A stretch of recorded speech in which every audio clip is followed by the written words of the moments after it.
ആദ്യമായിട്ടാ ഇങ്ങനെ ആളുകളുടെ മുന്നിൽ സംസാരിക്കാനായിട്ട് നിൽക്കുന്നേ.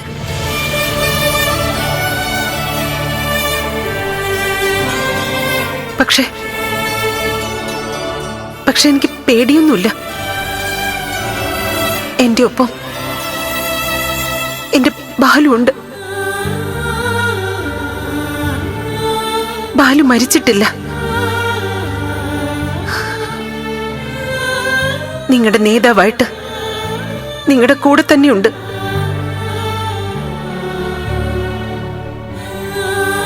പലപ്പോഴും രാഷ്ട്രീയ പ്രവർത്തനങ്ങൾക്ക് വേണ്ടി എന്നെ ഒറ്റയ്ക്കാക്കി പല നാടുകളിലും അലഞ്ഞിട്ടുണ്ട് ബാലു.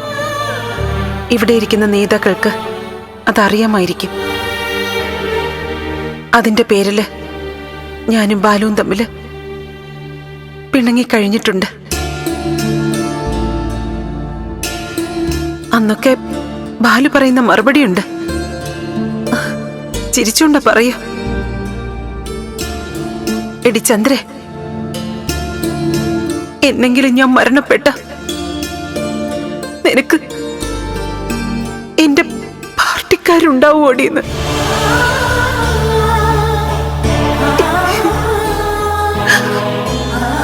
അതിപ്പോ സത്യമായില്ലേ?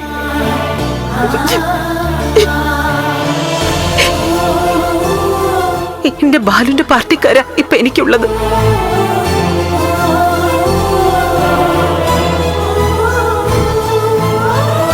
എന്റെ വ്യക്തിപരമായ നഷ്ടത്തെക്കുറിച്ചൊന്നും ഞാൻ പറയുന്നില്ല.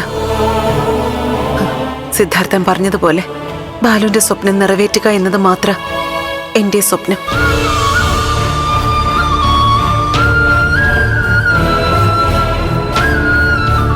സിദ്ധാർത്ഥന്റെ ഓരോ വാക്കുകളും സത്യമാണ്. സിദ്ധാർത്ഥൻ വല്ലാത്തൊരു മാനസികാവസ്ഥയില.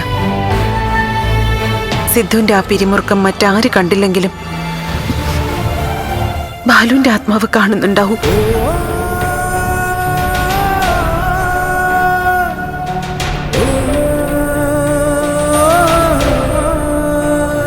സിദ്ധാർത്ഥൻ വിഷമിക്കരുത്.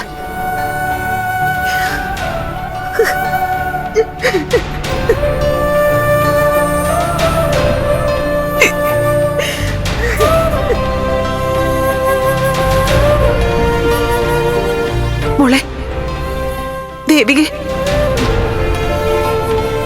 വാ ഇങ്ങ് വന്നേ.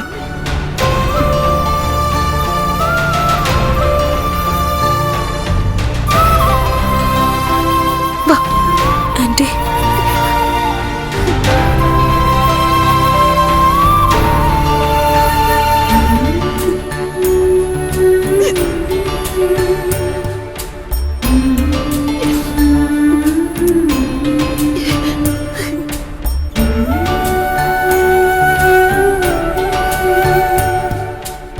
എന്റെ ബാലുവിന് ഒരുപാട് ഇഷ്ടായിരുന്നു ഇവളെ,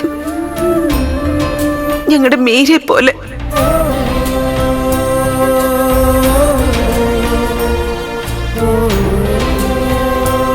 ബാലുവിന്റെ ഒരു ശക്തി ഞങ്ങളുടെ കൂടെയുണ്ട്.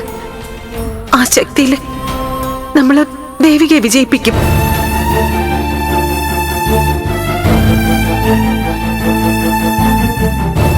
ബാലുവിന് നൽകാനുള്ള ഏറ്റവും വലിയ സ്മരണാഞ്ജലി രാമപുരത്തെ നമ്മുടെ സ്ഥാനാർത്ഥിയുടെ വിജയമാണ്.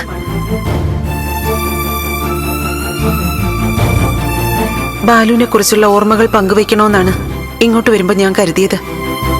പക്ഷേ ബാലുവിന് ഇഷ്ടം രാഷ്ട്രീയം കേൾക്കാൻ തന്നെയായിരുന്നു. ഏറ്റവും മികച്ച സ്ഥാനാർത്ഥി അല്ല, ഏറ്റവും നല്ല സ്ഥാനാർത്ഥി, നന്മയുള്ള സ്ഥാനാർത്ഥി, അതാണ് ഈ കൊച്ചുമിടുക്കി.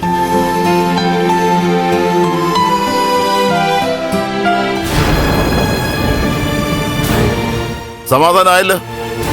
ജനങ്ങളുടെ മുമ്പിൽ നാണക്കേടുണ്ടാക്കിയപ്പോ തൃപ്തിയായല്ലോ? എന്താ സമയം കഴിഞ്ഞു. ഇന്നിനി നോമിനേഷൻ കൊടുക്കാൻ പറ്റില്ല. അയ്യോ, 15 മിനിറ്റ് റിട്ടേണിംഗ് ഓഫീസറെ ഞാൻ പിടിച്ചിരുത്തി. നാളാവധി. മറ്റന്നാളെ ഇനി പത്രം കൊടുക്കാൻ പറ്റൂ. ആദ്യമായിട്ടാ KDF ഇങ്ങനൊരു അബദ്ധം പറ്റുന്നത്. സംസ്ഥാന സെക്രട്ടറി ഇനി എന്നെ പറയാനൊന്നുമില്ല. ഗിരീഷിന്റെ മദർ ലോ അല്ലേ സ്ഥാനാർത്ഥി? നിങ്ങൾ കുടുംബക്കാരെല്ലാം ഒത്തുകളിച്ചിട്ടാണോ പാർട്ടിയെ നാണം കെടുത്തിയത്? രാഘവേട്ടാ, ഇങ്ങനെ അറിയാത്ത കാര്യങ്ങൾ സംസാരിക്കരുതേ. വലിയ നേതാവല്ലെങ്കിലും ഞാനും പാർട്ടിക്കാരനാണ്. കുടുംബക്കാർക്ക് ഒത്തു കളിക്കാനാണെങ്കിൽ ഇങ്ങനൊരു വേഷം കെട്ടി ഞാൻ ഇവിടെ വന്ന് നിൽക്കില്ലായിരുന്നു. കുടുംബം വേറെ, പാർട്ടി വേറെ. ഗിരി, പിന്നെ ഞാൻ എന്തു പറയാനാ ഗിരീഷേ? നിസ്സാര കാര്യമാണോ സംഭവിച്ചേ? സോറി. ഒന്നുകിൽ പ്രഭാവതി ബോധപൂർവം വിട്ടുനിൽക്കുന്നു, അല്ലെങ്കിൽ എന്തോ ആപത്തിൽപ്പെട്ടിരിക്കുന്നു. എല്ലായിടത്തും അന്വേഷിക്കണം. സ്ഥാനാർത്ഥിയെ ഉടൻ കണ്ടെത്തണം.